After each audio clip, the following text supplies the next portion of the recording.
राष्ट्रीय सफाई कर्मचारी आयोग की उपाध्यक्ष अंजना पवार बुधवार को अपने दौरे पर रामगढ़ पहुंची। इस दौरान उन्होंने जिले के सफाई कर्मियों को विभिन्न सुविधाएं उपलब्ध कराने, सरकार की योजनाओं का लाभ देने व सफाई कर्मियों से जुड़े कई मामलों को लेकर समाहरणालय सभा कक्ष में अधिकारियों, सफाई कर्मियों, यूनियन के अध्यक्ष, सफाई कर्मियों आदि के साथ बैठक की। वहीं बैठक के दौरान उपायुक्त माधवी मिश्रा, अनुमंडल पदाधिकारी मोहम्मद जावेद हुसैन द्वारा पौधा देकर उनका स्वागत किया गया। बैठक के दौरान श्रीमती पवार ने कहा कि किसी भी क्षेत्र में विकास में सफाई कर्मियों का योगदान बहुत बड़ा होता है। उनके द्वारा किए गए सफाई कार्यों से न केवल वातावरण साफ होता है, बल्कि कई तरह की बीमारियों से भी हम सभी बचते हैं। लेकिन वर्तमान समय में सफाई कर्मियों की स्थिति को देखते हुए हम सभी को ज़रूरत है कि हम उनके लिए और भी संवेदनशील हों। राष्ट्रीय सफाई कर्मचारी आयोग जो होता है वो पूरे देश के जो विभिन्न राज्य हैं और विभिन्न राज्यों के जितने भी जिले हैं उन जिलों में जाकर मीटिंग करने की कोशिश करता है। उनकी जो कोशिश होती है वो सफाई कर्मचारी, मैनुअल स्क्वेंजर्स और उनके आश्रित हैं, उनका हम आर्थिक, सामाजिक एवं शैक्षणिक पुनर्वास कैसे करें, इसका अध्ययन करने के लिए आयोग जाता है।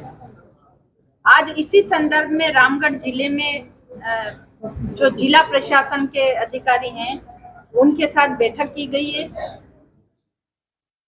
ये सफाई कर्मचारी जो होते हैं वो बहुत ही अंतिम पंक्ति में बैठा हुआ एक सामाजिक वर्ग है और हमारे देश के प्रधानमंत्री जी, मैं धन्यवाद देना चाहूंगी उनका कि उन्होंने स्वच्छ भारत मिशन से अपने सर्वोच्च पद की शुरुआत करी थी। उन्होंने इलाहाबाद में अपने जो सफाई कर्मचारी हैं उनके काम से खुश होकर उनको सम्मानित किया। हम ये भी जानते हैं कि बनारस जो कॉरिडोर का उद्घाटन हुआ था तो उन्होंने साथ बैठकर इनके और भोजन किया।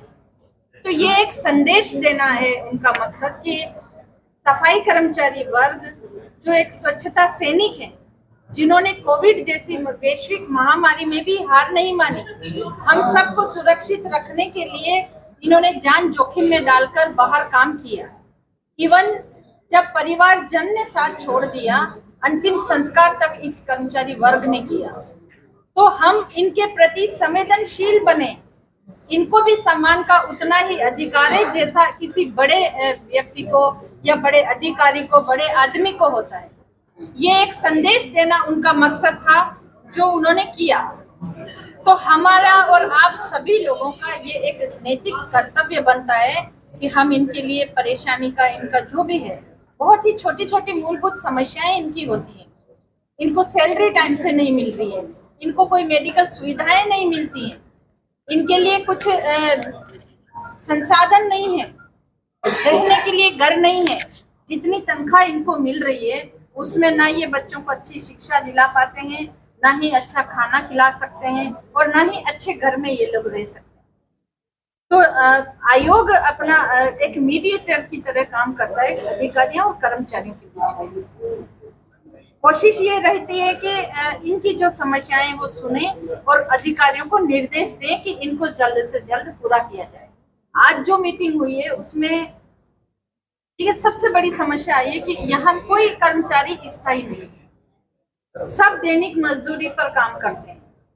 तो जॉब गारंटी इनके पास कुछ नहीं है, कभी भी इनको निकाल सकते हैं। क्या करेंगे, भविष्य क्या है इनका, अंधकार में भविष्य है। कभी भी नौकरी से निकल गए तो बच्चों को कैसे पालेंगे। तो ये चीज होती है जो हम अपनी तरफ से भी लिख के भेजेंगे सरकार को। और यहाँ भी मैंने निर्देश दिया है कि यहाँ भी डिपार्टमेंट अपनी तरफ से लिख के भेजे कि हमें स्थायी कर्मचारियों की आवश्यकता है। क्षेत्रफल बढ़ा है, जनसंख्या बढ़ी है, कर्मचारियों की हालात वही हैं, लेकिन काम बहुत बढ़ा गया।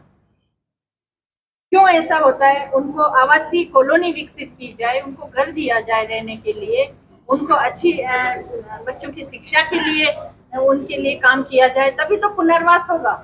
हम उनको अंतिम पंक्ति से मुख्य धारा में कैसे जोड़ेंगे? तभी जोड़ेंगे जब इनके ऊपर संवेदना से काम किया जाए। मैडम, सरकार की कोई तत्काल में या भविष्य में कोई ऐसी योजना है जिनसे इनको सीधे लाभान्वित किया जाए?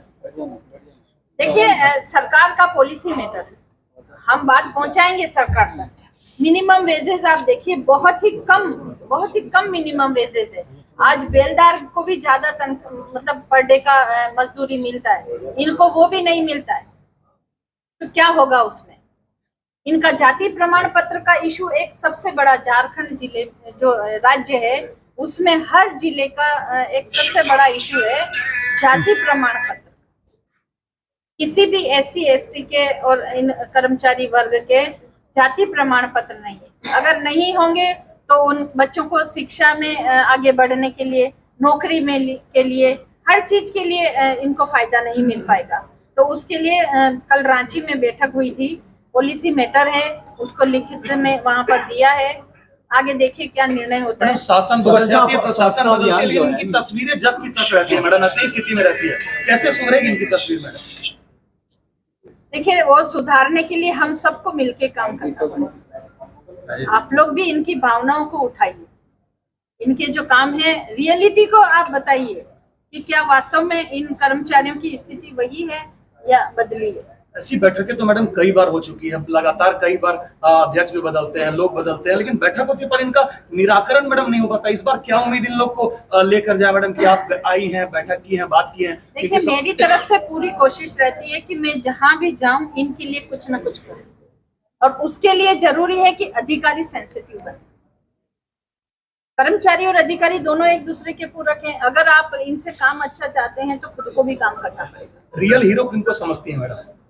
रियल हीरो तो ये खुद है, स्वच्छता सैनिक रामगढ़, जो वही उसको नंबर 1 पर पहुंचाते हैं और नीचे भी वही लेके आएंगे। रामगढ़ में जो सफाई कर्मियों के हालात हैं वो देखकर आपको कैसा संतुष्टि हुआ या असंतुष्ट? देखिए, रामगढ़ में तो हालात तो मुझे तो ऐसा कुछ लगा नहीं, क्योंकि बोल नहीं रहे हैं लोग। देखिए मैम, रामगढ़ में नगर परिषद है, 32 वार्ड है, एक वार्ड में 3 कर्मचारी हैं, संख्या की कमी है। दैनिक मजदूरी, स्थायी भर्ती नहीं होगी तब तक कोई भी समस्या नहीं सोल्व होगी। कोई भी सफाई मजदूर को जो मेडिकल किट है या जो सेफ्टी किट है वो उनके गाड़ी में नहीं रहता है। अभी क्षेत्र में मजदूर निकले हुए हैं, अगर जांच किया जाए तो ये पता चलेगा कि उनको कोई भी किसी तरह की सेफ्टी उनको नहीं दी जाती, ना ही, या जैसे कचरा उठाते हैं तो कभी हाथ कट जाता है तो कभी पैर में कील चुभ जाता है, तो वैसे में कम से कम फर्स्ट एड किट तो रहनी चाहिए। अभी यहाँ पर यही डिस्कस हुआ था कि इनका हेल्थ चेकअप एक तो क्वार्टरली होना चाहिए, और हेल्थ चेकअप होगा तो जो बीमारियां होने वाली है उसका पता चलेगा। सिर्फ BP शुगर हेल्थ चेकअप में नहीं आएगा, ऑल बॉडी चेकअप उनका हर 3 महीने में किया जाए, ऐसा निर्देश दिया गया है। उसके अलावा इनका जो भी हो कैशलेस कार्ड ऐसा बने मेडिकल का, जो ये कभी गंभीर बीमारी अगर हुई है तो अपना पैनल के हॉस्पिटल में ये जाके इलाज करवा सके। मैडम, एक बार तो शौचालय बन गई थी, लेकिन अब क्या स्थिति को उनका मूल्यांकन किया जा रहा है कि किस स्थिति में है जो हर घर शौचालय बनने का योजना था आप लोगों का? बनी है, वो तो हर जगह बनी है। कई जगह ऐसा भी है कि मैडम शौचालय धराशायी हो गया, खराब हो चुका है। अब वो लोकल स्तर का मामला है, उसको मेंटेन करना तो निगम, नगर पालिका, नगर परिषद या जो भी वही। बाहर में लोग शिकायत कर रहे थे मैडम आपसे कि 1500 रुपया महीना तक उन लोगों को मिल रहा है, उसके बारे में बाहर में? वो छावनी परिषद का मैटर था, वो कर्मचारी पहले थे, मतलब देखिए कॉन्ट्रैक्ट प्रथा। देखिए, कोई सफाई व्यवस्था होती है नियमित कार्य, जहाँ मानव है वहाँ सफाई की आवश्यकता होती है। ये कोई इलेक्ट्रीशियन और प्लम्बिंग का काम नहीं है जो कभी कभी हम उनको बुला लिया और काम करवा लिया। ये रेगुलर काम है, इसलिए स्थायी भर्ती होनी चाहिए। सफाई कार्य को कॉन्ट्रैक्ट प्रथा से या ठेके की प्रथा से या दैनिक मजदूरी से, इससे दूर रखा जाए। नियमित भर्ती सफाई कर्मचारियों की हो, ऐसा ही मैं आगे अपनी बात भी पहुंचाऊंगी, और ऐसा ही मैं सब जगह यही चाहती हूँ कि ऐसा ही। Thank you madam. Thank you. उन लोगों से काम करवाया गया था, और उन लोगों को प्रोत्साहित करने के लिए डिपार्टमेंट से प्रोत्साहन राशि देने का घोषणा किया गया था। 3 मंथ का मतलब 2-2 करके 6000 रुपया देने का बात किया गया था डिपार्टमेंट से, और डिपार्टमेंट ने एक किस्त दिया भी 2000, लेकिन अभी तक सभी जो सफाई कर्मचारी हैं उनका 2 किस्त यानी 4000 रुपया करके बाकी है। SDO सर को भी हम लोगों ने जो नगर परिषद के प्रभाव में हम लोगों ने लेटर दिया है, और हम लोग को आशा है, क्योंकि पॉजिटिव अधिकारी हैं, अगर जल्द से जल्द मजदूरों को मिल जाए तो उनको काफ़ी राहत होगी। एक पॉइंट ये मैम, कितना बाकी है अभी पेंडिंग? 2000 से मिला है मैम, 4-4 हज़ार बाकी है 2 की। अगर वो मिल जाएगा तो आपको बहुत थैंक्स रहेगा मैम, क्योंकि आपके माध्यम से अगर हो जाएगा।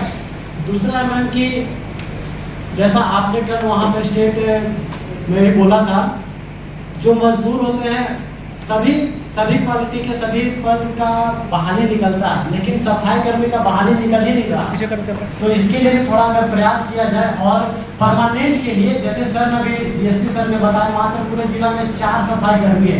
ये बहुत सोचने वाली बात है ma'am. SP, DSP, IAS, IPS सारे बन रहे हैं, पीडीओ जो बन रहे हैं, लेकिन सफाई कर्मी सिर्फ जिंदगी भर झाड़ू प्राइवेट में मारते मारते जिंदगी बिता देगा, मर जाएगा, ये कहीं तक सही नहीं मैम। तो इसके लिए भी एक पॉलिसी बनाया जाए।